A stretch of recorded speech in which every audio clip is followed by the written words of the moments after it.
There is a text in Advaita Vedanta called the Drig Drishya Viveka. It translates to discrimination between the seer and the seen.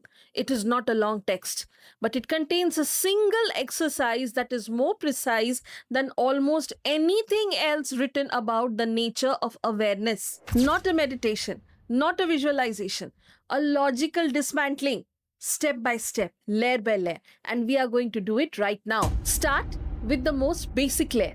Your eyes are open right now. Through them, you see objects, the screen, light, shape, color, movement. A simple question. Who is the seer here? And what is the seen? The eyes are the seer. The objects are the seen. Clear? But now, go one layer deeper. Your mind knows things about your eyes that the eyes cannot know about themselves. Your mind knows when your eyes are tired. It knows when your vision is blurry. It knows when you're squinting.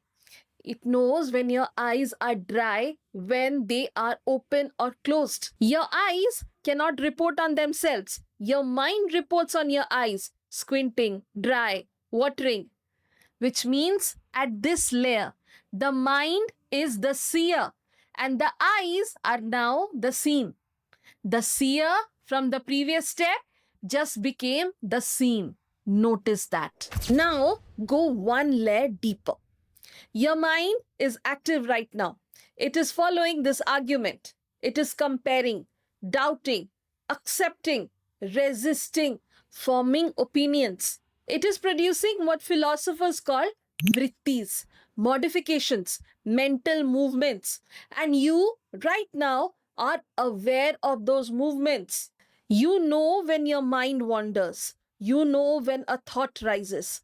You know when confusion sets in and when something suddenly becomes clear. Something is watching the mind do all of that. Something sees the doubts arise. Something notices the moment, a movement of clarity.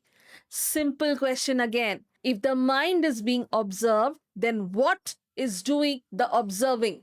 It cannot be the mind observing itself. A measuring instrument cannot measure itself while it is measuring, isn't it? A scale cannot weigh itself while it is weighing something else.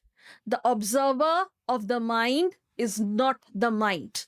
Objects are seen by the eyes. Eyes are known by the mind. The mind, with all of its thoughts, doubts, realizations, and spiritual experiences, is known by something else. Each layer reveals the same pattern. What was the seer in one step becomes the seen in the next. Every time you think you have found the final observer, that observer gets observed, which means it was never the final observer. It was still an object. So keep following the logic. Keep stripping back layers. Keep asking, what is seeing this? And eventually you hit a wall. Not because you have gone too far, because you have reached the actual edge. The final observer, the one that cannot be made into an object, cannot be seen. Not because it was hidden or is far away, because seeing requires a subject and an object. And this final awareness is only ever the subject. It can never become the object. It is the eye that cannot see itself. It is the tongues that cannot grip themselves. It is the knowing that cannot be known as a thing, because it is the knowing itself. Here is where almost everyone gets stuck. The mind hears all of this and immediately tries to grasp it. It says, oh, I think I understand. I am pure awareness. I am the witness. And in that very moment, it has made the witness into a concept.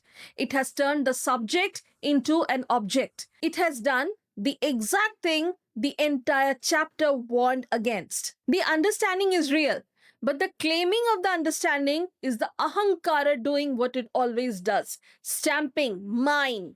I had the insight. I am the awareness. That I is still the field. So what do you actually do with this? The Drig Drishya Viveka is not asking you to meditate until you reach something. It is not asking you to hold a concept. It is asking you to do one thing. Every time a thought arises, see it as an object. Every time a feeling arises, see it as an object. Every time a spiritual realization arises, see it as an object. Every time the thought, I am becoming more aware, arises, see it as an object. Just to remember, something is noticing this, and that something is not the experience. It was here before you sat down to meditate.